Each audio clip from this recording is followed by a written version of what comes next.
Vous m'entendez? Parfait. Ouais. Merci beaucoup Pablo et puis merci à toutes, surtout pour ce beau moment de sororité qui fait du bien dans cette période où on entend si peu les femmes au quotidien, comme vous l'avez très bien dit, dans les médias et dans la sphère politique. Alors, apparemment, il n'y aurait pas de lien entre l'épidémie et l'accès à l'IVG. Vous ne rêvez pas, ce sont bien les mots qu'a employé notre cher ministre de la Santé et de la Solidarité, Olivier Véran, qui exprimait encore il y a quelques semaines le refus du gouvernement d'adopter un amendement de la part de Laurence Rossignol qui demandait à allonger les délais de recours à l'IVG.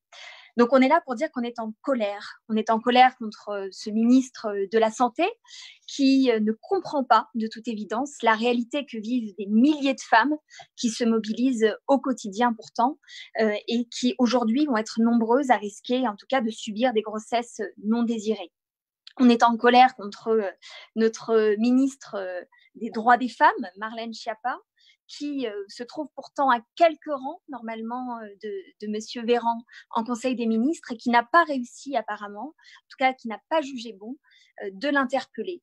pour tout simplement lui faire part des difficultés que rencontrent nous autres, que nous rencontrons les femmes et toutes ces femmes qui aujourd'hui se retrouvent contraintes dans le contexte à des difficultés nouvelles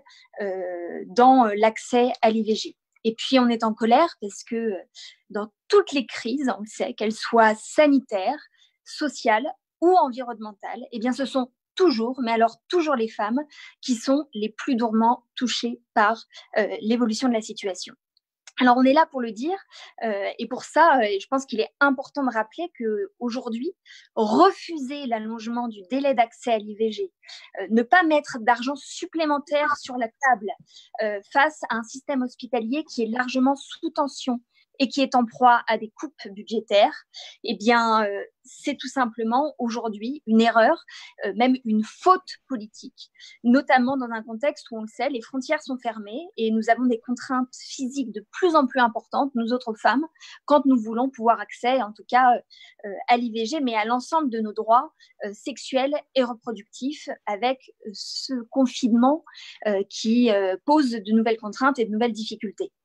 Alors, tout ça, ce n'est pas seulement mettre nos droits sexuels et reproductifs et notre droit à l'IVG en pause d'une certaine manière, c'est beaucoup plus grave, c'est faire reculer ce droit. Et là, je pense qu'il est important de se mobiliser sur cette question et de le défendre de manière d'autant plus vive, parce que c'est un recul historique majeur que nous sommes susceptibles de vivre. Parce qu'aujourd'hui, qu'est-ce qui garantit que dans le monde d'après, qui est en train de se préparer et qu'on œuvre en tout cas à préparer, on n'ira pas plus loin dans ce recul? Qu'est-ce qui nous dit que demain, ces brillants esprits, ces brillants hommes qui se mobilisent et qui ne pensent pas aux difficultés qu'il y a à avoir recours à une IVG dans le contexte, eh bien, finalement, ne céderont pas aux appels des plus grands réactionnaires. D'ailleurs, on le voit très bien en Pologne, on le voit aux États-Unis, mais dans de nombreux pays, où finalement ces espèces de réacs obsédés par leur besoin d'emprise sur nos corps, eh bien, en profitent pour mener des offensives de plus en plus importantes pour remettre en cause nos droits qui sont pourtant des droits durement acquis. Donc, c'est pour ça qu'on est là. On est là pour se mobiliser, pour faire en sorte qu'on entende notre voix et notre parole, alors qu'on a pu le voir, le conseil sanitaire d'Emmanuel Macron et du Premier ministre, leurs conseils de guerre sont exclusivement masculins et qu'aucun de ces brillants esprits masculins n'aura le réflexe de penser aux situations que nous autres femmes vivons et à la défense de nos droits. Donc, puisqu'on ne nous donne pas la parole, on la prend. Et je vais laisser la parole à une femme non des moindres qui se mobilise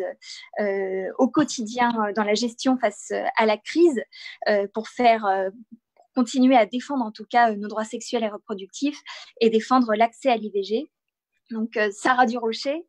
qui est coprésidente du planning familial et qui, en plus de cela, est écoutante, donc qui est vraiment sur le front. Elle fait partie de ces femmes qui sont les premières mobilisées. Donc, je te laisse la parole, Sarah,